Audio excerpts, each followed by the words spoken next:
More schools vandalized in strife-torn Vuwani, with President Jacob Zuma blaming third forces. A former officer says Rhiya Phiyega ordered him to make critical changes to the police's official Marikana shooting statement. Hello and welcome to it. You're watching eNews Direct. I'm Duduzile Ramela. And I'm Sandile Kangose. Good evening. To comment on any of our stories, you can of course find us on Twitter and Facebook. That's at eNews Direct. And you can also track our main stories using the following hashtags: Vuwani and Phiyega. We start with this. Violent demonstrations in the Vuwani area in Limpopo have now left at least 23 schools damaged, 17 of them completely gutted. Residents are protesting against Vuwani's inclusion in the new Malamulele municipality. The vandalism has been widely condemned by political parties, the Basic Education Department, unions, and even the president. A special task team is holding urgent talks with provincial officials. But in one village, residents are determined to protect their schools. Another school destroyed by angry residents, this time in the village of Mashaudoli. School children are in shock. Those who are banning the school, this is not right, because you are banning your future, your sister's or your brother's future. This is not good, you must stop. Down the road in Bungeni village, residents support the new municipality. They want classes to continue. We have decided to hold a meeting and tell our children to go back to schools. As parents, we are going to protect those schools. And are working around the clock to ensure people's safety. We're just having some groups, which we are doing some shift. Every day we are just sleeping in those schools so that those people mustn't come and attempt to and pen our schools. Earlier in Parliament, President Jacob Zuma condemned the vandalism. This really raises eyebrows very seriously. 17 schools, it's not a small thing. This is just shocking. If we are talking about a school or two is one thing, 17 schools, it looks suspicious. Since the president spoke, even more schools have been damaged. Linyaruselo, Vuwani in Limpopo.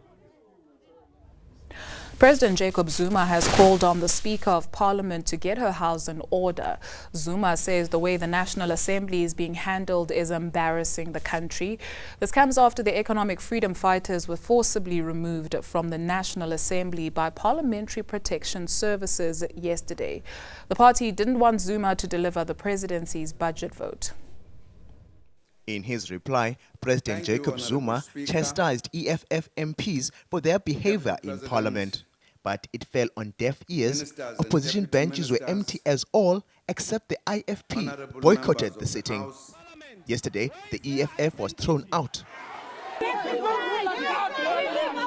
Zuma says SA's National Assembly is making headlines for all the wrong reasons. I go around Africa and people ask me very embarrassing questions about this parliament. I was in one country, heard a young man speaking on the TV, imitating some of the young men who are here in South Africa. I think it will be very important that you seriously bring this house into some order for the dignity of the country. But his small audience didn't seem to bother the president, who detailed government's plans to cut spending. Numbers of support staff accompanying ministers and deputy ministers on foreign visits has been reduced.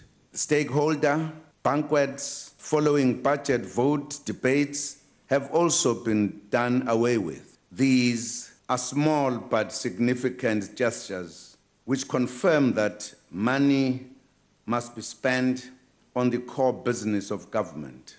Zuma expressed concern about the high levels of drug abuse in South Africa. The Department of Social Development is in the process of establishing public treatment centers in provinces where there are no such facilities. Speaker Baleka Mbete has assured the president that she'll do her best to make sure the National Assembly remains a dignified place. Bonga Dlulane, Parliament. Rhiya Phiyega's quest to prove her fitness to hold office has been dealt another blow. A former communications officer has testified the suspended police commissioner made key changes to an SAPS statement shortly before addressing the media the day after the Marikana massacre. Some of the changes suggested police officers' lives were under threat.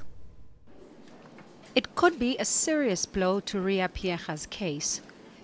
A former SAPS communications officer claims the suspended police commissioner ordered critical changes to a media statement released a day after the massacre in August 2012. One alteration relates to where the shooting took place. Lindela Mashego says Phiyega told him not to differentiate between these two locations where protesters were killed. One scene unfolded in front of the cameras, the other behind these rocks. During the Marikana inquiry, it emerged that many of the victims from the second scene were shot while apparently trying to surrender. Then there's the sentence, which Mashego also says Phiyega altered. The militant group stormed towards the police, firing shots and wielding dangerous weapons. Police retreated systematically and were forced to utilize maximum force to defend themselves. Because that also is a change from the previous documents. Correct. How did that come to be then? That too is a line that was suggested that it should be in the media statement by the National Commissioner. Mashego's claims are damning and his version of events is likely to be thoroughly interrogated when he takes the stand for cross-examination. Bongiwa Kumalo, Centurion. A young, ambitious Khayelitsha woman goes missing on the eve of her 21st birthday. 3 months later, she's found dead. Tragically, just days before her body is discovered, her family receives news that she's been offered a bursary to complete her studies. This is the story of Annelisa Dulaze. Annelisa Dulaze dreamed of becoming an actress. Ebendithi ndakumjonga ndide ndimbuke ndimncome ndithi umhleba ebene-confidence esithanda isiqu sakhe ebethi ka inxibile aziva athathe ifoto anika abantwana abancinci bamfote. The 21-year-old went missing 3 months ago. This week, her body was found buried in a partially built house in Khayelitsha. Still bendingenayo into ethi ndizamfumana ebhubhile. Kube buhlungu kodwa ndabe ndinalo uvuyo lobana leyo ba sibe ngoba nangona ilandikile nje ibistakisa ndaweni isenze singahambeli indawo. A 23-year-old believed to be Annelisa's ex-boyfriend has been arrested in connection with her murder. Annelisa was the first in her family to enroll in university. She had been studying a Bachelor of Arts degree at Rhodes, but was forced to drop out when her funding was cut. Tyhafu umntanam waphinda waqhubeka apply. Emane contact uprincipal wakhe apha eChris bene communication no-principal bakhe apha no-class teacher yakhe pha efuna indlela anothi aphinde angene esikolweni. Ironically, the week Annelisa disappeared, Wits University offered her a bursary to continue her studies. News that her mother, a domestic worker, was desperate to share with her. Ebehlele ndikhuthaza njalo into yobana uzondikhupha apha kuleli tyotyombe. Now, however, the Dulaze family can't afford to bury Annelisa. Tim Tongana, Cape Town. What a tragic story. In other news, Public Protector Thuli Madonsela says she can't say with certainty that the Free State government abused state funds during the ANC's municipal election campaign in 2011. Madonsela released her findings today after investigating instances of alleged failure to separate the governing party from the state. Operation Hlasela is a Free State government project aimed at accelerating service delivery.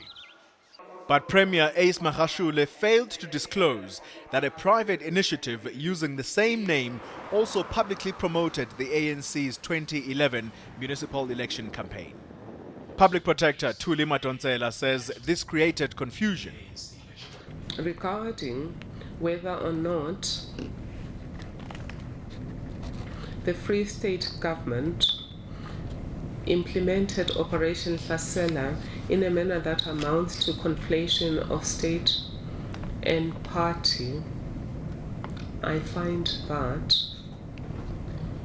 the allegation of conflation of party and state is substantiated. Does this mean that government money was used to advance the ANC's electoral campaign?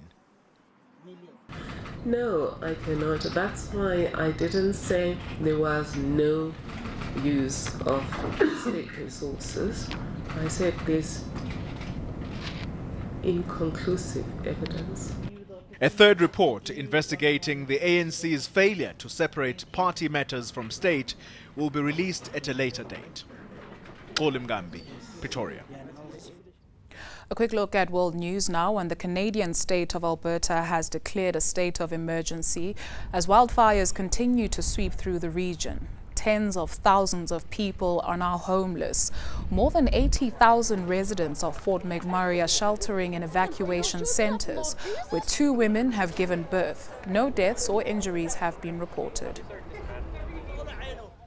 And the Syrian army has declared a 48-hour truce in the besieged city of Aleppo. At the same time, the military has signed an agreement with civilians for refugees to return to recaptured towns and to help start with reconstruction. And opposition parties have boycotted Parliament, saying they'll not legitimize a discredited president. The ANC in Parliament says the so-called boycott is driven more by opposition mob psychology than substance. Now, some social media users say the move was long overdue, while others say it's a cheap political stunt that solves nothing. We end off at the South African Post Office, which says less than 1% of its staff is on strike. The entity says today's industrial action by the Communication Workers Union has had minimal impact on its activities. The union is demanding salary increases and the permanent appointment of workers. Of course, we do love to hear your thoughts. You can check us out on Twitter and Facebook. That's at eNews Direct, or you can head on over to our website. That's enca.com/direct. After the break, we've got your business news as well as your weather.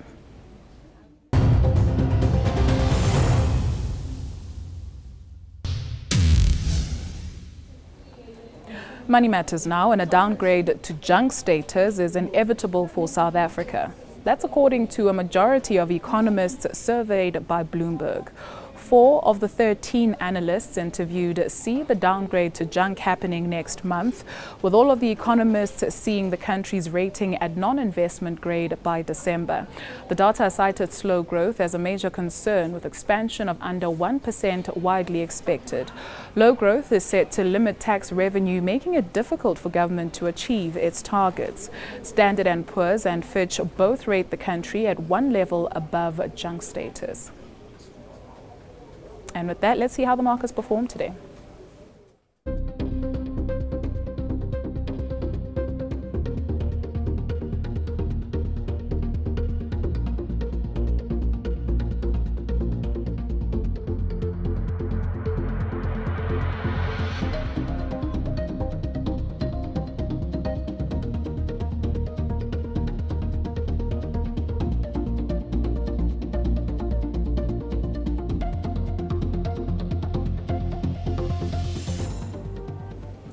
Let's check in with the Weather Centre now. Here's Louis.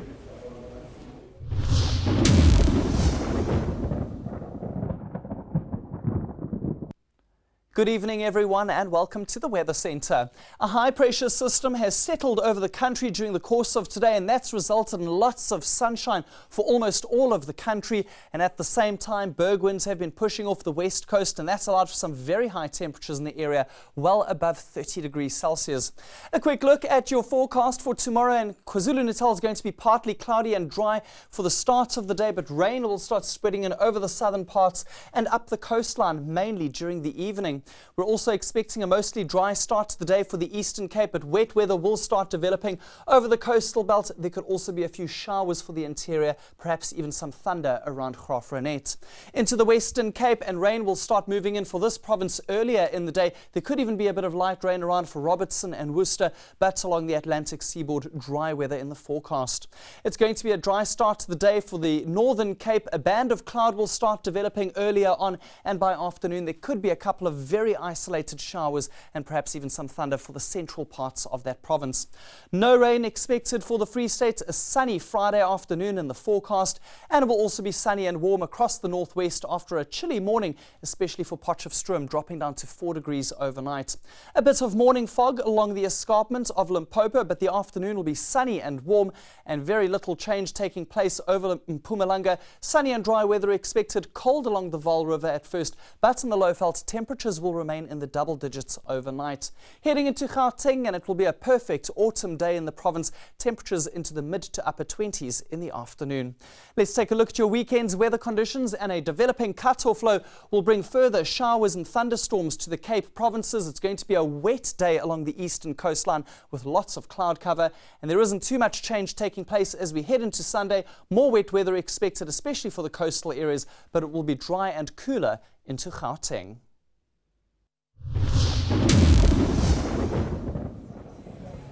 Thank you, Louis. After the break, a tragic revelation from the doctor who treated music superstar Prince.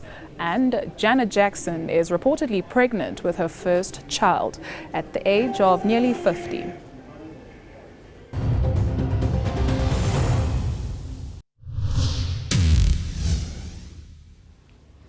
Entertainment news now, and a tragic revelation from the doctor who treated music superstar Prince.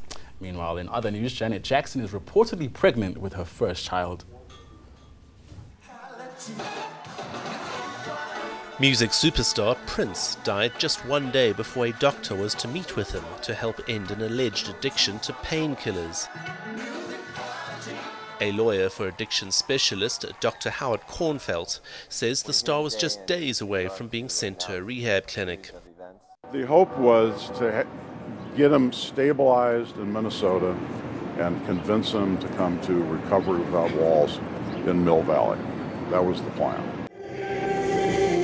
Janet Jackson is reportedly pregnant with her first child. The star turns 50 this month. Just a few weeks ago, she cancelled her latest tour. We're in the second leg of the tour, and there actually has been a sudden change. I thought it was important that you be the first to know. My husband and I are planning our family, so I'm going to have to delay the tour. Britain's Prince Harry has braved stormy weather, leading his team to victory in a polo tournament for his charity Centre Bale, which supports young people living with HIV/AIDS in Lesotho. The money raised will help 1,500 youngsters at the newly opened Mamahato Children's Centre in the Mountain Kingdom. Horsemad Harry founded the organisation 10 years ago.